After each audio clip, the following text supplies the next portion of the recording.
500 cubits square, 8.3 meters of holy ground, 90 storage chambers, 25 steps of ascent.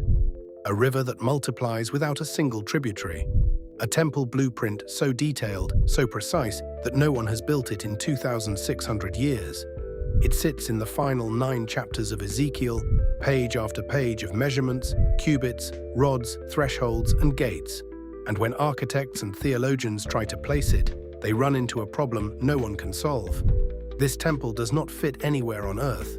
To understand why, travel back to one of the darkest moments in Israel's history. The date is April 19th, 573 BC. Ezekiel gives that precise timing, the 25th year of the Babylonian exile, the 14th year after Jerusalem fell. Solomon's magnificent temple had been reduced to rubble. With the people scattered in Babylon, there were no sacrifices, no atonement, and no visible presence of God among them. Into that devastation, Ezekiel receives a vision. As a priest by lineage, trained in the intricate details of temple worship, he had already seen the unthinkable. He watched the glory of God depart from the temple before its destruction. In the vision, he is taken to a very high mountain in the land of Israel. No such peak exists in historical Jerusalem, yet he stands on a summit overlooking something that looks like a city. It is the temple complex.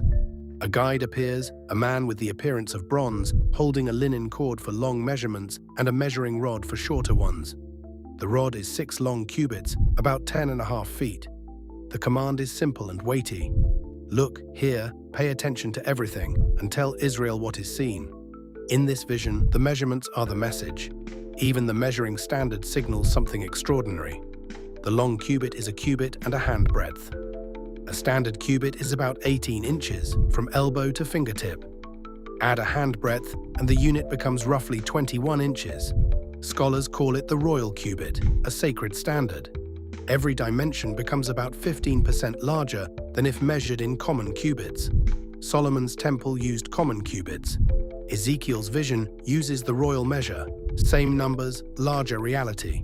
The first measurement is the perimeter wall, 1 rod thick and 1 rod high. That is a wall 10.5 feet thick and 10.5 feet tall, a radical separator between the holy and the common.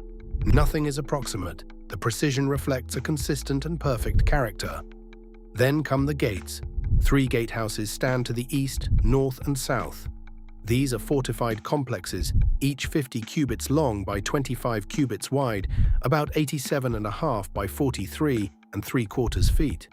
Inside each gatehouse are 6 guard chambers, 3 on each side, to regulate access so only the ritually pure can enter. The comparison is staggering. Solomon's holy place measured 40 cubits by 20 cubits. A single gatehouse in Ezekiel's vision is 50 by 25. The entrance is larger than Solomon's entire sanctuary. This is not a renovation. It is a different scale of sacred space. Scholars sometimes call it a caricature of scale, dimensions magnified to make a theological point. Access to God requires massive preparation. The ornamentation reinforces that message. Porticos are carved with palm trees, symbols of life, water, and Eden in a semi-arid land. The symmetry is absolute. East, north, or south, the dimensions and features are identical. There are no shortcuts and no side entrances with lower requirements. The architecture itself preaches, prepare yourself. Approach continues by ascent. This temple rises on a series of platforms, and the steps tell the story. 7 steps take you from the outside world into the outer court. 8 more carry you from the outer court into the inner court. 10 steps rise from the inner court into the temple building itself. 25 steps in total, always upward toward the dwelling place of God. The exertion mirrors inward preparation. Each threshold crossed demands more. The higher the ascent, the fewer who can follow. The outer court is expansive, with 30 chambers along its paved perimeter, likely for communal sacrificial meals. Between the outer gate and the inner court lies 100 cubits, about 175 feet, creating a buffer that teaches reverence by distance. The inner court forms a perfect square, 100 cubits by 100 cubits, with the altar of burnt offerings at the exact center. On the north side are zones for washing and preparing offerings, with 8 stone tables for slaughter. Despite the grandeur, worship remains visceral. Blood, fire, smoke. Inside the sanctuary comes the shock, not what is present, but what is missing. The most holy place is a perfect cube, 20 cubits on each side, just like Solomon's. The walls are paneled with carved cherubim and palm trees. These cherubim have two faces, a man and a lion, both gazing at the palms.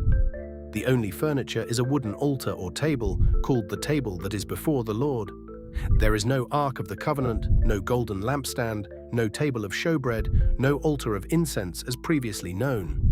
This is the only temple design in Scripture that omits the Ark. Jeremiah preserves the answer. In those days, people will no longer say the Ark of the Covenant of the Lord. It will never enter their minds or be remembered. It will not be missed, nor will another be made. At that time, Jerusalem will be called the throne of the Lord. The Ark had represented a localized presence. In Ezekiel's vision, the glory returns and fills the whole temple. When the living God fills every space, a symbol is no longer necessary. The absence proves the presence is greater. Now consider the geography. The temple complex is given as 500 cubits square. Some read 500 reeds, roughly a mile on each side. The surrounding holy allotment, the Terumah, measures 25,000 by 25,000 cubits, about 8.3 by 8.3 miles, roughly 70 square miles of holy ground. Ancient Jerusalem covered about half a square mile. The holy allotment is 140 times larger than historical Jerusalem. There is no mountain in Israel that can hold this. The topography would need sweeping transformation. Zechariah describes that day. The Mount of Olives splits. The land becomes like the Arabah. Jerusalem is raised up. That is the only way this plan can fit. Then comes the river. Water flows from beneath the temple threshold past the south side of the altar. At intervals of 1,000 cubits, the depth multiplies from ankle deep to knee deep to waist deep, to a river too deep to cross. No tributaries feed it, yet it grows. It flows east into the Arabah and into the Dead Sea. The water heals what was lifeless. Fishermen stand where no fish ever lived. The variety of species is compared to the Mediterranean. Finally, the return of glory. Years earlier, Ezekiel watched the Shekinah depart through the eastern gate. In the vision, the glory of the God of Israel approaches from the east. Its sound is like the roar of rushing waters. The land shines with its radiance. It enters through the eastern gate and fills the temple, wall to wall, floor to ceiling. A voice speaks from within. This is the place of my throne. This is where I will live among the Israelites forever. Not temporarily.